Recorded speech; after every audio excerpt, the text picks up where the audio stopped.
Welcome back to Build Better, everybody. I am Matt, and today, as promised, we are back to our live interview series here in the studio. My guest today is a very interesting dude, and I'm super excited. We had this planned.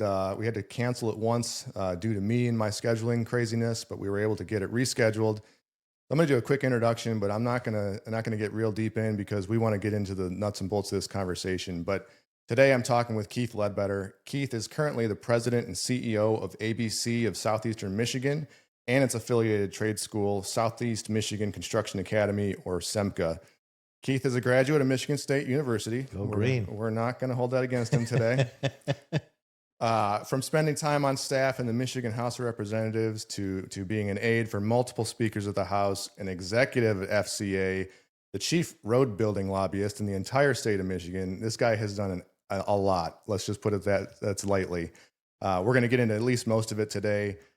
Without further ado, Keith, welcome to the show, man. Thank you for coming on. Matt, thank you. I've been actually looking forward to this. And by the way, if I was any good at lobbying for our roads, they'd be in much better condition. So I'm a retired building lobbyist at this point. Well, not everybody can fix the damn roads, right? Right. Let's just jump right in, man. I did a lot of research for this, and I've known you now for probably about a year and a half, 2 years. Full disclosure, we're Schaefer Construction's members of ABC, and we couldn't be happier with everything you all are doing for us. Most people walk into a new job, though, and they think, where the hell am I going to put my coffee mug? What am I going to do with my office here? You walked in 10 years ago, and there's a story I found when I was doing my pre-show research. Tell me what you saw on that day when you first walked into ABC. Well, first of all, I was really excited because my first day on the job and I really didn't know what to expect. And, the board who interviewed me didn't really tell me what was in store for me. And when I came into the building, it was pretty dirty. There was cobwebs in the corners. The windows were leaking. The carpet was disgusting. There was just signs of decay all over. I came in the CEO's desk, and it just really emblazoned in my memory that the CEO's desk was an old laminate desk, probably 15 years old. The laminate was peeling off. The drawer was broken and laying on the floor on the stained carpet. And I really saw that. I quickly started to realize that was a metaphor for something much greater that was going on. If you saw that level of deterioration, the physical deterioration of the building, the deterioration of the CEO's office, that you could see that this was an organization that had been in decline for a very long time. And so I didn't know all of those things at the time. It wasn't this aha moment. I come in and figured it all out. Now that I get to reflect on it 10 years later, I'm like, wow, there were signals early on about some of the challenges that I was going to get ready to face. So if you had to take a guess, and there's probably no right answer, how close was the organization to not existing at all by that time? It was interesting because about a year ago, maybe a year and a half ago, I was going through some old files there. And I found paperwork from the bank that was threatening actually from the bank's attorney, threatening to sue us because we had a balloon note that was long overdue, and they couldn't actually finance a new mortgage. And so for a year, they were getting threatening letters from the bank that pay up or else. And then I looked and I saw some paperwork that showed that staff had furlough days and things like that. It was pretty bleak. Of course, in the interview process, like no one told me that this was the state of the organization. But, I think what was cool about it, it was finally something that I got to run. I'd come out of corporate America. I'd worked for Chrysler. I was a lobbyist for Chrysler. So coming and actually owning something where I got to be the decision maker really got me excited, and maybe foolishly so. I didn't really know what I was going to be in for. So from what I read too, and this is true, kind of bust your own knuckles, entrepreneurial CEO style. You didn't have staff to come in and fix the office up for you. You did it all yourself. You and Shelly, who I'm assuming is your wife. Yeah. It was pretty crazy because I didn't even know whether I had a couple $100 to buy a new desk. I didn't really want anything fancy. I just one of these prefab things that you buy at Office Depot or something like that. Something not falling apart. Right. And I was asking around like, hey, do we have money for me to buy a desk? And the response I was getting is, I don't know, you're the CEO. And it was kind of a shocking moment where I started to realize like this is going to be in my lap and I was going to have to make some decisions, but I was also going to have to come to grips with, do we have enough money to survive? Are we structurally sound enough? And that took me about 2 years to kind of figure out the financial part of it and understand where we were.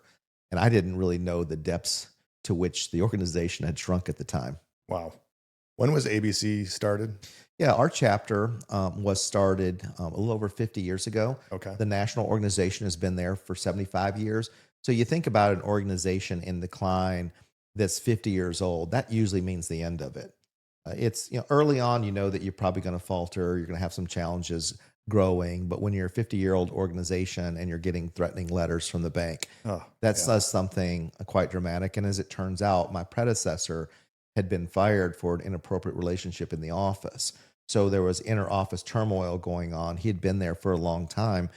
And so the organization was a mess from top to bottom. How many staff did you have when you walked in? I think I had 4 staff plus me. 4. Yeah. Okay. Well, let's fast forward then. What do you have today? Yeah, so it's cool. So I had 4 full-time staff, and then I had about 12 instructors because we were running a trade school. The trade school has kind of historically been known as the ABC School or CET, Construction Education Trust. And we had about 12 instructors there. So 4 and 12, so about 16 total. If you fast forward today, and there was a lot of water under the bridge during that time. But now we are about 10 full-time staff, plus a couple part-time people that come in on a regular basis. Plus we have over 50 instructors now. So the entire organization is probably close to 65 employees at this point. That's fantastic. And in 10 years. In 10 years. That is fantastic. And we're going to get into the trade school here pretty in depth in a couple minutes, but 15 years inside the Michigan House, inside the government. What is one thing that most people in Lansing misunderstand or get really wrong about the trades in our state? Well, there is a shifting perception of what's going on in the trades. And I don't think that that's necessarily just a Lansing thing. I think we as a society are starting to understand the value of going into the trades. I'm a college graduate. My kids went to college. That's right for some people and not right for other people. Yeah. I just had a son graduate from Michigan State last weekend. But a bachelor's degree now with room and board is over $100,000 a year. And you can go right into the construction industry. You have to start at the bottom, and that's true of any industry. But there's not really an understanding amongst either policymakers or the general public fully about the opportunities that are available for the trades if you're willing to start from the ground up. So the narrative is shifting. We've seen that happen. But I think it's really exciting about the fact that there's a tidal wave that's developing right now, and I'm on a surfboard riding this trade school. And again, we'll talk a little bit more about it, but it's pretty cool what's happening right now. So you didn't come up through the trades, correct? Correct. So what is a connector of people like yourself, a CEO level guy?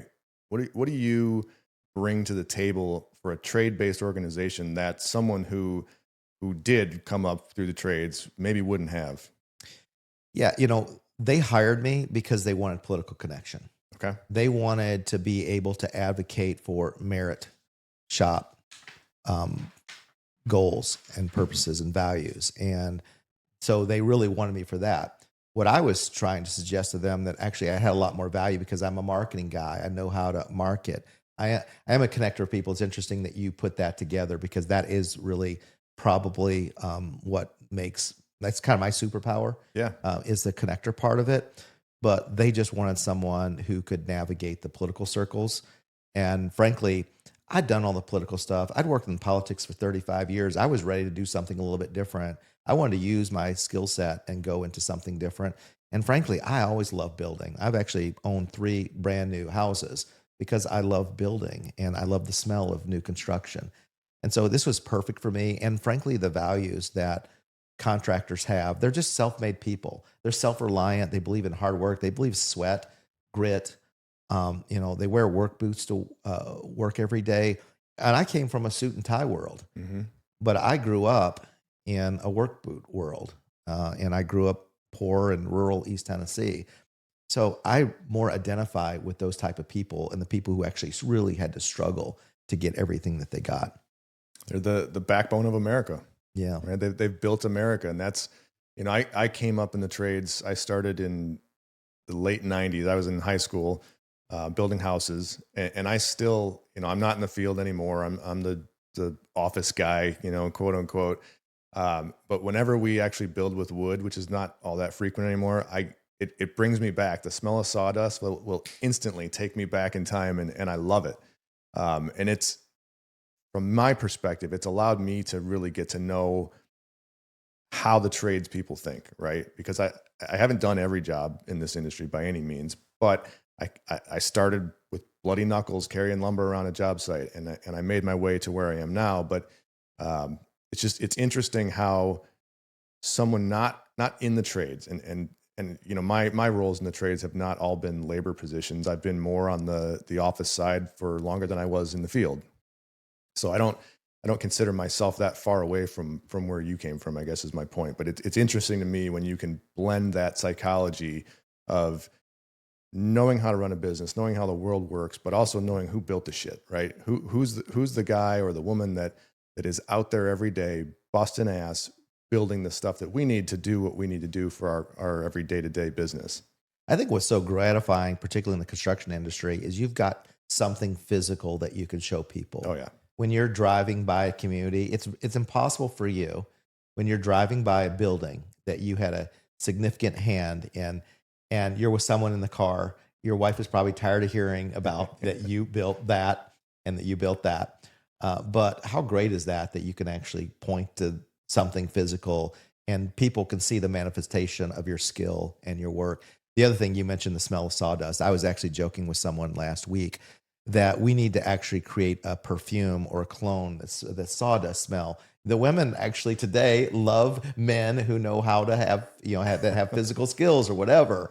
And there's memes about how some ladies go into Home Depot on a Saturday morning dressed up to hope to find their husband. So I think there might be something to this idea of a cologne that smells like sawdust, because being in construction is a sexy line of work today. I love it. I'll help with the marketing on that for you. And it's funny, we every interview I do on this show, inevitably someone will bring up what you just said, not the sawdust cologne. That's all you. We'll trademark it as Keith Ledbetter's own. But the idea of making your family, your friends nuts, because everywhere you go, you do the point. You say, I built that, or I touched that, or I helped in this building, and my kids hate it at this point. They're like, Dad, this is boring. But still, there's just always that innate pride. And again, I'm not the guy building it anymore. I've got the teams that do it, and it's even, I'm very proud of my children. I've got 3 boys and couldn't be prouder. But you almost look at these projects as children of themselves, right?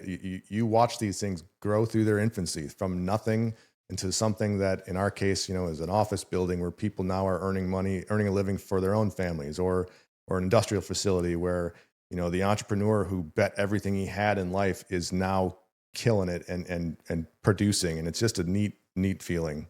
I'm kind of feeling that my way also, because we're developing ABC and SEMCA's headquarters, and it's really beautiful. We built a new facility, a trade school down in Westland, and it's hard for me not to be driving anywhere in proximity with someone new in the car and wanting to swing by and at least point out and maybe even get him into the building, because I'm so proud of that. But so there's something really great about construction and buildings and the fact that you contributed. In my case, it wasn't the physical building. It was sort of the vision of how we were going to become a thing.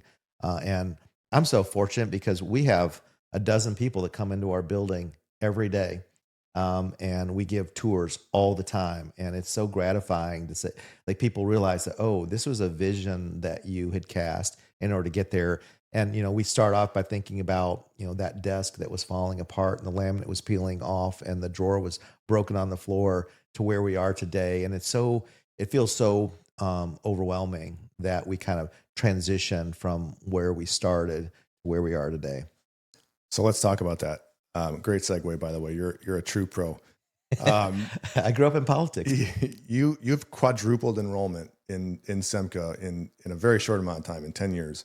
So I'm curious, what changed first? Was it the school itself, or was it the people walking through the door to come to school? So early, the first few months I was there was getting close to enrollment time, and I heard our director of education on the phone in the office down the hallway, and she said, "Sorry, we're all full. Come back next year. Sorry, all the classes are taken. Come back next year." And I heard about 3 of those calls simultaneously, and it was shocking. Like, how do you turn away clients? How do you turn away people who actually want to get in the industry, but you're all full? So of course, I don't know anything about running a trade school. I'm a politician. I'm a lobbyist. Like, what do I know about this stuff? So I went down the hallway and I said, well, like, why are we doing this? And she said, well, we don't have instructors. So, well, why don't we just hire more instructors? Well, it's hard to do. We can't find people who want to do that. And I said, well, if that's the bottleneck, I will find the instructors. Do not ever turn another person away who wants to get into the trade. Of course, I had no idea how I was going to find an instructor. I had no idea what the qualifications for one are, but I knew that that was the bottleneck, and that the staff wasn't thinking in those ways, that I was going to have to figure that out. So it started with that, a mentality change, a culture change. We are in the yes business. You don't make money by saying no. That's you right. make money by saying yes. You figure it out. You do. So, and then we made some strategic decisions. Historically, ABC's trade school was tied to employees of the member companies. And the member companies were the pipeline for our trade school. What I thought is there's probably a lot of people out there that want to get into trades. So why not open up our school to those people? So I made it an external facing school. I changed the name of the school from Construction Education Trust, which sounds like a credit union, and I changed it to the Southeast Michigan Construction Academy. And just hearing the name alone, you understand that, oh, this is some type of learning for the trades. It's a trade school. It's easy to do. So created this marketing effort and then made it external focused. And then I think the other major thing that we did is we put it out to a larger geographic area. So rather than being one location in Madison Heights, so it would be convenient for a certain segment of the population, we created 4 more locations. So then we had 5 locations. We were, not all cases was it our own location. We were renting from others. But having that geographic reach, my goal has been that I want anyone in our region to be able to come to trade school within a half-hour drive of their home.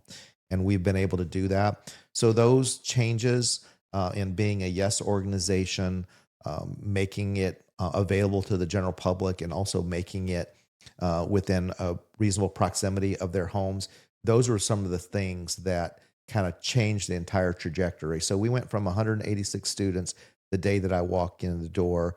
We had over 850 this year. We're on a path to 1,000. That's been a multi-year goal for us. I think we're probably about a year and a half away from that. Okay.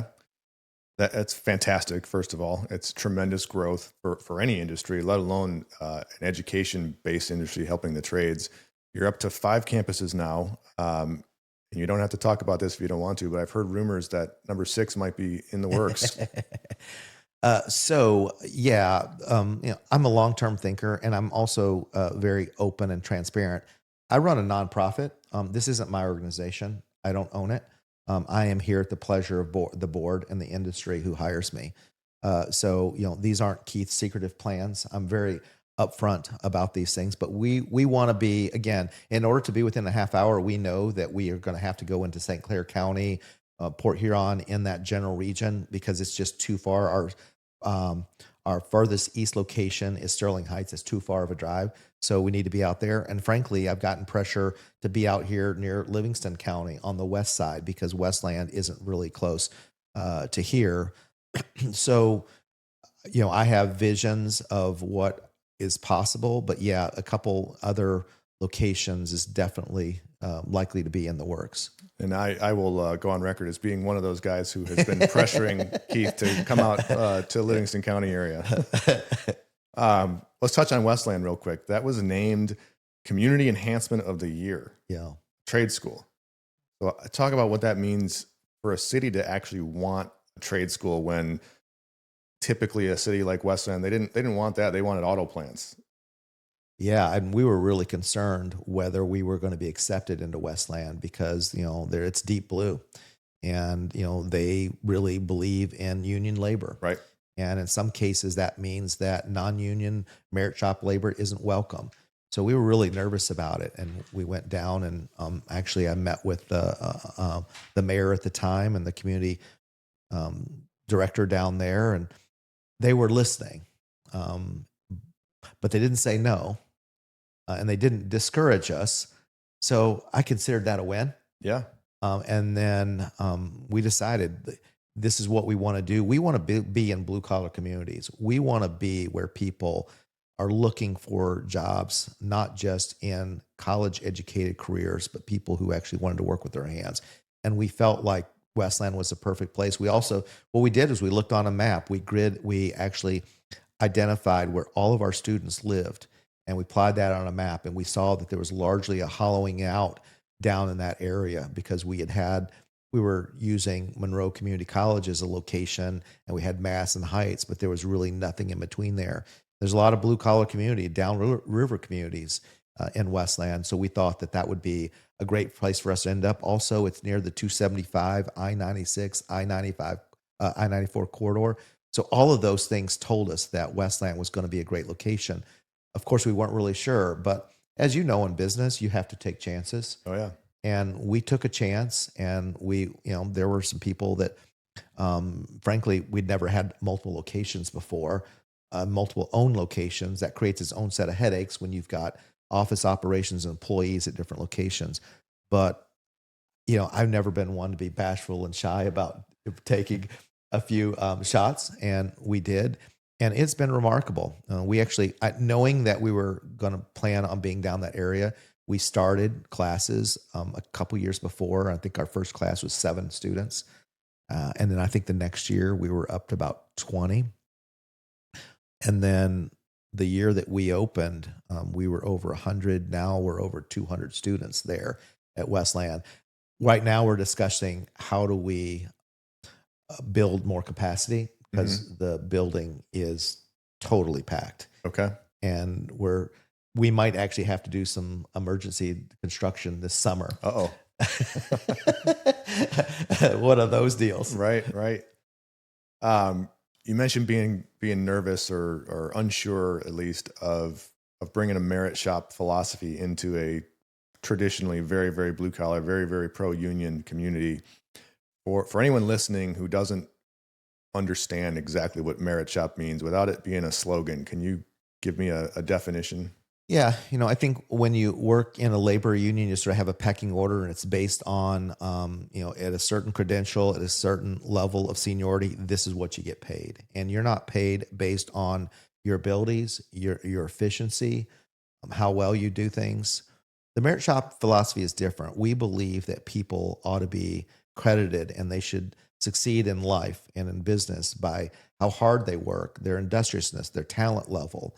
And that really is what sets us apart from the other. So ABC, we believe in 2 real concepts. 1 is the merit shop philosophy, and 2, free enterprise.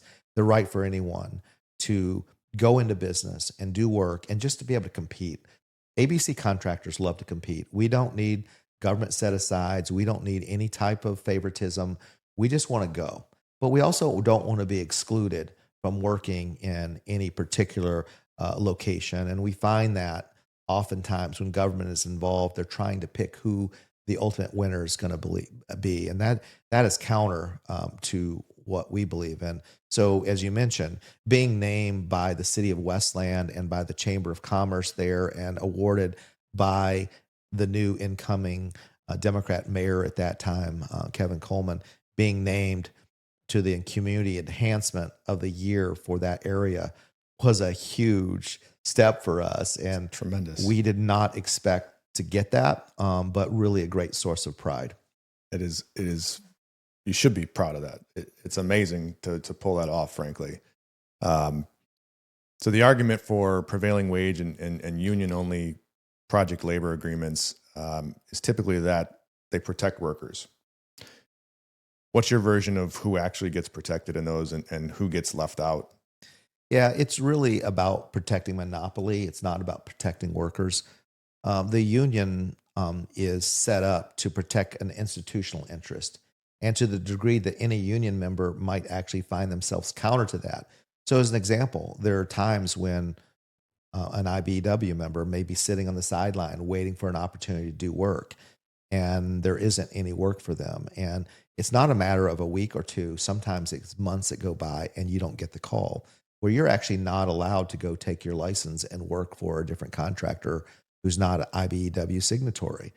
And so are they there to protect the interests of that individual employee? No, they're there to support the collective, and there's a role for that. But at the same time, there is a role for companies that have their own people who aren't part of a union, who are also trying to make a living. So I think that's kind of what sets us apart.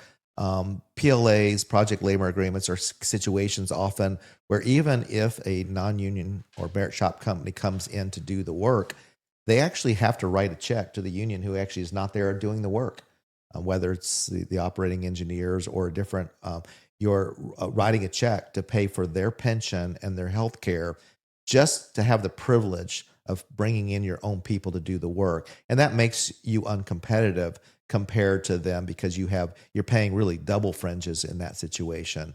So that to us seems anti-American, which is why ABC in our logo we have the American flag. Mm-hmm. We love America. We love free enterprise. We love democracy. We love fairness. And we don't want to be given any type of preferential treatment, nor do we want our competitors to be given that.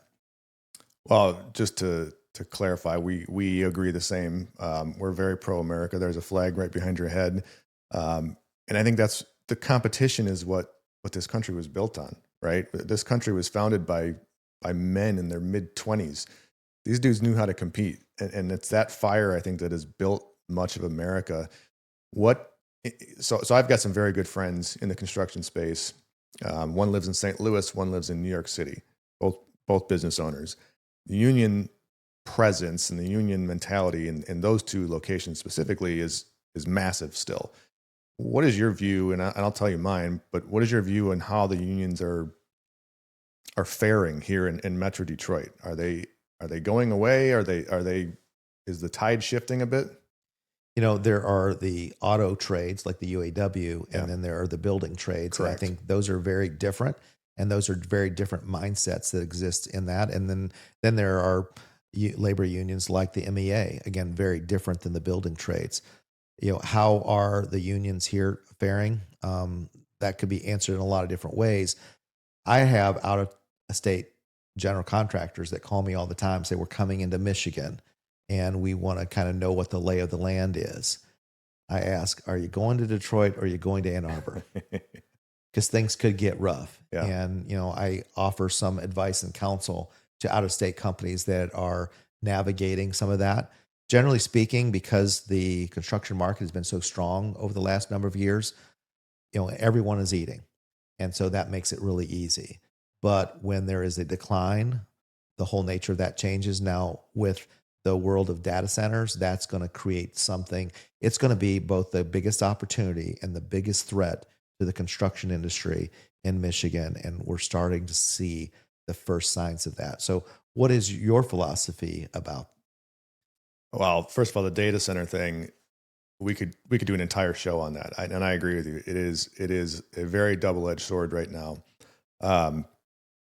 it has the potential to break the industry. I think it truly does. When you look at the amount of labor force that these things require, demand, and are going to get one way or another, it makes it really scary for the little guys like myself, like my team, who, we're not building $1 billion facilities yet, or probably ever. I don't know that I want to. So to see those come in, and I'm all for industry. I'm frankly pretty okay with AI. It's got its downsides, but the toothpaste is out of the tube. You might as well figure it out before you're left behind. But the construction aspect of it is a serious issue, and I don't know how to solve it because we don't have enough people, and that's why SEMCA works so well. That's why we're doing what we're doing with the Build Better Foundation is not to feed the data centers, but to feed the industry in general. To your question back to me about union, non-union, I've noticed, I wouldn't say a decline in the union's presence, but knock on wood, we don't often have issues with either. And we're a paper GC. We don't self-perform trade labor, and we have both union and non-union contractors in the sandbox every single day, and we have yet to have a significant issue. Once in a while, you'll get the BAs that come out and bark. Once in a while, we're lucky enough to get the blow up rat, at a project. And I like it. We take pictures of it, right? It's a fun marketing moment. But, in all seriousness, I think there's a place for both, but I do think that in our neck of the woods anyways, in Southeast Michigan, that the union construction world, I don't think it's going away, but I think it has definitely lost some of its stronghold. Yeah, and I think there are certain segments of the industry that probably you're not necessarily competing in, Yeah. that have a much stronger presence than others. Oh, for sure. In the data center world right now, who do you think are getting all those jobs? Right. Those Absolutely. are all going to signatory contractors. And so with the type of economic power that brings, they're going to have the ability to skew the labor market in a very, very significant way. Tremendously. Which is going to then strip typical contractors of their workforce. You're right. Like, we don't have enough manpower to feed data centers and all the other things that we were doing before. So that means that the data centers are bringing such huge amounts of money that the other projects are going to be left behind, and people are still going to want someone to come out and fix their HVAC system, or if they have an electrical problem in the house, or frankly build new housing supply. We talk about the cost of housing, where those electricians are going to come from. Typically, a residential electrician isn't going to make the same amount of money as an industrial electrician working on a data center. Yeah. But those people are going to be gone. So how are we going to then backfill that labor force? One of the things that ABC National is doing is they're actually talking to a number of different regional trade schools, including us, about what can we do to come in and maybe give some training so that we're preparing that workforce for these larger projects. And what I would like to see is ABC members do a joint venture where, individually we can't eat the entire elephant, but we can take a piece of it. Mm-hmm. And so if we can create a group of contractors, merit shop contractors that venture together, we can actually take on maybe not a hyperscale the size of Saline, maybe not the size of Lyon Township, but maybe some of these mid-sized ones that we could take that on. So I take that as my personal responsibility to get the right people in the room to start having those discussions. I love the idea. And we've been in talks with some of the smaller versions, the co-location style. For everyone listening, the hyperscales, these are the million square foot monsters or bigger, where a co-location facility could be a couple 100,000 square feet. Still has a massive labor need, but pales in comparison to what the hyperscale ones do. I would be all for seeing you put together something like that, a consortium of merit shop folks. And I have a very good friend who's an electrician, part of ABC. You know him. I'm not going to use his name, but he and I have talked quite a bit, and he's very nervous because the hyperscalers they're coming in, and just the sheer volume of electricians they need. They're offering to pay, and I'm paraphrasing, so don't quote me on this, but $30 over scale an hour for people. I mean, he said, Matt, how in the hell do I compete with that? Because if I came to you and gave you a proposal for a project, we've been working together for 10 years, and now all of a sudden I'm paying everybody this rate to compete, like, you'd laugh at me. You'd say, there's no way in hell I could never sell this to an owner. And it's a very real concern. And I applaud you for taking on trying to help and fix it. And certainly, that's part of our backing of ABC, because there is a huge issue there. Well, as I said, this will be the biggest opportunity and the biggest threat that our contractors will face, maybe in its history, and certainly in a very long time. So on that point, we are actually hosting a conversation the first week of June with our contractors who are concerned about the labor force issues, about what you can do to protect, and hearing from some of the other companies about what they're thinking. We don't have the magic solution, and I don't know that there is one. But I think having a conversation and understanding what other industry areas are doing, certainly in the area of MEP, mechanical contractors, boy, they're going to get the brunt of it. Yeah. I'm told that 2/3 of data center money goes into the electrical components to that. Yeah. So that is going to do some major damage to the normal electrical industry, which could, if you can't get your electric done on a new house or a new office, you probably don't need the plumbing either. That's right. That's right. Can't see, it doesn't make much difference. Yeah. Keith, we could talk about this all day long, and I would love to, but we are coming up on time. So before we kind of shut it down for the day, I want to switch gears a little bit. Again, I do a lot of research before these interviews, especially in-person ones, because it's really, really shitty when you look foolish face to face with somebody. So I learned something about you that I had never heard before. And again, we're not super close friends yet, but we've talked quite a few times. Tell me about Pembroke Academy and what the hell it is and what you did there and why. Yeah, we all have interests outside of our normal day job. I was actually first elected to a local school board back at about 30 years old, because frankly, they had overbuilt a high school that was $70 million in a very blue-collar community, bedroom community. And so I got involved in school boards back then. After I left there and moved to the Detroit area, I was asked if I would consider helping launch a charter school in Canton Township. It's called South Canton Scholars Charter Academy. And so I did that. I did it for 4 years, helped launch it. It became one of the top 10 highest ranking charter schools in the state of Michigan. And then I believe in term limits, so I term limited myself. I left after the end of the 4 years, and it continues to thrive there without me, surprisingly enough. But, I was out of it for, I don't know, a year and a half, 2 years, and I got a call from someone and said, we're creating this really unique model of charter school where we're going into inner city Detroit. We're going into some of the lowest performing areas of the city. And in this case, the neighbors there are reading at 5% proficiency, and we're creating a different model. And we really want a good, strong board. And you come highly recommended. Would you consider doing this? And frankly, I wasn't looking for another volunteer role. And frankly, I wasn't necessarily looking to be part of another school board. I've kind of been there, done that, did it for almost a decade. Mm-hmm. But if there was a charter school that I wanted to be part of, it was something like this, where the things that you do would really, really matter and could have a huge impact on these young kids. So I agreed to do it. We launched a charter school about 8 years ago in the city of Detroit in the Pembroke neighborhood. Near 8 Mile and the Lodge. And it's pretty tough over there, to say the least. Yeah. But don't you want to tackle the toughest things rather than the easy ones? Because if you are successful, you're going to change the trajectory of hundreds of kids or thousands of kids' lives. And so sign me up. So we launched this. And of course, we could go through, how hard it was and the failures that we had along the way.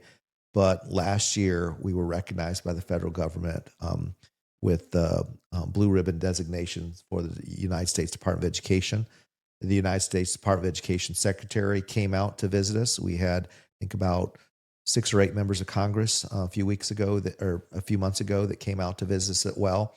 And So how do you change from 5% reading proficiency to 95% in 8 years? And you seem kind of, it's almost like that similar trajectory that we had on the ABC SEMCA side, Yeah. turning things around. I don't believe in small bites. Like if we're going to do this, like let's move the dial and let's not waste our time on the small stuff. So we did it by realigning students with their competency level. If there are a fifth grader, but they're reading in the third grade level, let's realign them back to third grade. Let's make them accustomed to being successful. Let's let them build confidence because they can start doing the work. Mm-hmm. And, if you can't read at grade level, you're certainly not going to be able to do science. You're not going to be able to do the other things, health or in the other classes. So realign them to the competency level. We all learn at different levels and at different speeds. And rather than forcing everyone to learn at the same speed, let's take them where they're at. Let's normalize success. And for these young people, they have all sorts of challenges before they even walk in the door that you and I don't have. So let's give them something to be successful about. Let's get their parents enthusiastic about it. In Detroit, we've got 2/3 of city of Detroit students that are chronically absent. How can you learn if you're actually not at school? So we were facing some of those same challenges. Today, we have 94% the average daily attendance for our students. And I actually want to share one other thing with you. These students don't have the same challenges that you and I have. And it became crystal clear to me when we actually had a mandatory expulsion hearing. If you bring a weapon to school, you are mandatorily expelled from the public school system at large. You're done. And I think this girl was like in third grade or fourth grade, and they found a knife in her backpack. And, we were presented with her academic record as a school board, and something happened about a year earlier where she was thriving and then she wasn't. And things were falling apart. Now we find a knife. We're required by law to give a mandatory expulsion. So mom asked for a hearing. Well, mom showed up, and I think she had like crazy red hair or whatever. And I was fully expecting, because as a charter school board member, you actually sit as a judge and jury for expulsion hearings. And I was fully expecting, this is a girl who's become a disruption here. We need to get rid of her. We need to protect our existing student body. And mom came in and said, I lived a horrible life. I've been in prison. I've got 8 kids, many different fathers. I've done a lot of things wrong in my life. And I don't want my kids to suffer the same consequences that I've had to. And so we said, Mom, what happened? Where did things go wrong? Yeah. Why did things change so much for this young lady? And she said, well, she was probably doing what my son was doing. And so mom got breast cancer, and mom was not able to go to work at Chrysler on the line. And so she lost her job. The job meant that she wasn't paying her mortgage. She wasn't paying her utility bills. Their electric got shut off. Daughter was having to get herself to school. So she was walking in the city streets of Detroit in the dark to get to school. She would have had every excuse not to actually try to go to school. Sure. But instead, she was walking to school, but she felt unsafe and walking in the dark in those city streets. And so she packed a knife to protect herself. Someone who is willing to make that kind of effort to get to school, that is powerful. Oh, yeah. If my kid brought a knife to school, it wasn't to protect himself from the critters that would be potentially attacking them or raping him in the streets. And so, hearing that story, and there was a lot more to it than that, was a very stark reminder that they have things really tough there. And it's easy for us in the suburbs or out, in the yonder land to not really relate. But we need to actually put ourselves in their shoes and say, what can we do to invest in these people and allow them to have safety and security and education? And, I didn't sign up for that. I just agreed to help launch a charter school. But hearing that powerful story, none of it was contrived. It was all real. You could see the emotion in mom and the circumstances. Grandma couldn't take the kids in. So grandma said, I can't take your kid. And so when they lost the house, they were homeless. They would, grandma would take mom in, but not the kid. And then so we called dad. Dad, you got to take this kid. Dad said, I can't take the kid. Dad's mom said, I can't take the kid. So this kid doesn't have anyone to take her into their home. Mom can't take her. Grandmas can't take her. Dad can't take her. So yeah, like who among us wouldn't be scarred by that personal experience too? Not to mention the fact that their physical security is in jeopardy by doing that. So, I've been part of this charter school board now for nearly 10 years. We've had remarkable success. But also I'll never forget that girl. Frankly, I wanted to adopt her at that very moment. I hadn't even met the girl, but I felt like we need to do more to help these young people. It's easy for us to think we're writing too many checks to people who don't deserve it. But in some cases, we're not providing the safety net that people need to survive. So I know that was kind of a long answer to your question, but it was a powerful motivator to me that these are issues worth really digging into. I'm excited at ABC and SEMCA to be taking young people into the skilled trades, giving them opportunities outside of college, but also in my private time, doing things to be able to uplift young people out of poverty. It's a very powerful story. Dare I ask what happened to the young girl? Did the expulsion go through? So I argued to the board because they were ready to give her permanent expulsion, which means you actually cannot go to a normal public school. You can go to, some of the other second chance type. Yeah. Yeah. But that's a very different place to be. And she was very young.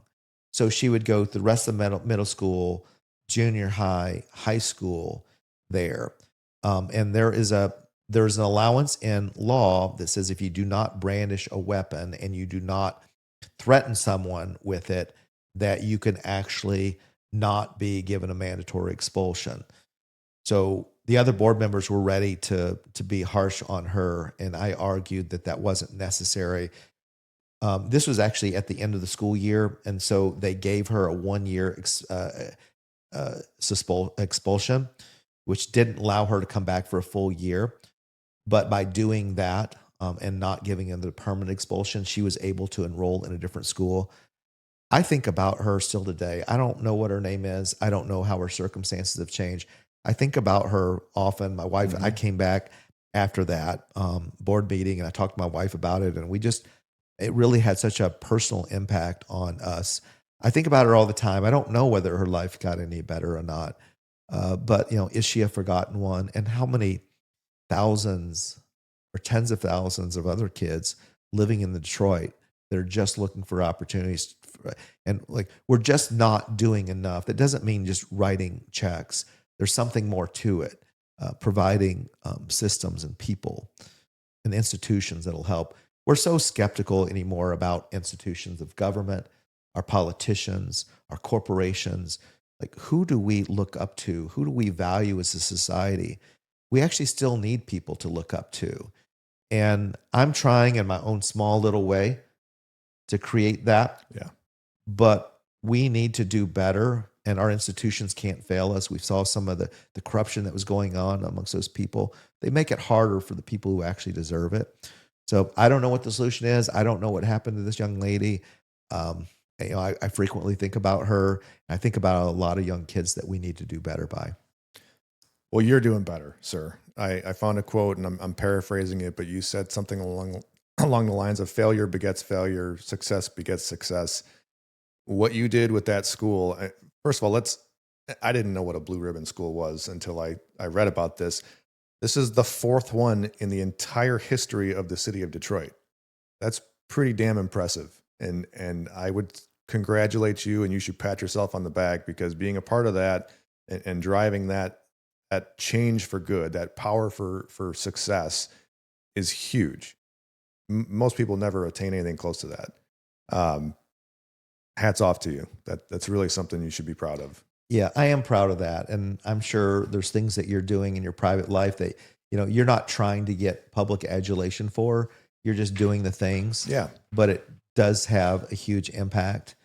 And I think we also do need to, even if we don't want public congratulations for it, we also do need to be an example for others about what to do and how that we can contribute, and that we all do need to contribute so that the other people don't think that they're the only ones. But I want to dedicate my life truly to making this a better place, with more opportunity for more people, and then also model that behavior for other people. And I'm so fortunate to have ABC and the trade school SEMCA and that big location, and get to be on podcasts like this, be on LinkedIn. I've been very active and visible on LinkedIn to kind of share these messages, and in some way hope that magnifies, it creates a force multiplier for the effect that I can have, and hopefully you can have, on society. And it does. It makes a difference. And having these conversations and getting them out to the people who are listening, and putting stories out on LinkedIn, and it has more of a impact than most people recognize. So Keith, 10 years ago, you're fixing broken drawers and you're cleaning up stained carpet. 10 years from now, what does ABC Southeast Michigan, what does SEMCA look like? Yeah, I actually started creating 10-year goals for what ABC and SEMCA would be, and they're pretty dramatic. I'm not going to share them here just yet, but there's a lot of opportunity for us to create new opportunities. We have really created a workforce pipeline for Southeast Michigan. We're going to be crossing the threshold of 1,000 students. I would frankly like to see us at 1,500 or 2,000 young people getting into skilled trades industries that we can have an impact on at least one location, if not two more locations, and just magnify what we're doing. I think there's great opportunities there. I'm excited about it. Now that we've got some momentum, you get a little cash, you get a little momentum, you got to start building some confidence. Like, you can build off of those things. When I started out with, there wasn't really a lot. There was there was an idea. Yeah. And we could go with the idea. And I had just boundless optimism and energy. And I had something of my own that I could do. But now that we've had some success and people start seeing it around, they started to realize that we really don't have a lot of cap for what's possible. We're creating something that's entirely new. So stay tuned. We're going to do some really cool stuff. And I'm talking to a lot of future partners right now. So things are going to look a lot different. We're not just following the same path or trajectory. We're creating a lot of new stuff. I love it. You're riding the lightning, man, and keep it up. Keith, this has been a really fun conversation. I have a feeling we might do another one of these in the future, because there's a lot to talk about with you, man. This was fun. Thank you so much for coming on the show. I was honored to be here, glad to do it, and I had a great time as well. Appreciate that. Now, next time I'm going to be interviewing you. I'm going to start a podcast. There you go. And I'm going to interview you, and so we'll be able to dig in a little bit. I love the back and forth. Guys, that's all we got for today, except for my reminder. June 25th at Heartland Glen in beautiful Heartland, Michigan, we are hosting our third annual golf outing for the Build Better Foundation, a foundation designed and founded to help youth get into the trades. We provide sponsorships to pay for boots, for tools, for books, for whatever they may need. Check it out on our website. We would love to see you there golfing. There's sponsorship slots available. SchaeferConstruction.net/build-better-foundation. And we will see you in a few weeks. With that, guys, that's all we got. We'll be back next time for another great episode.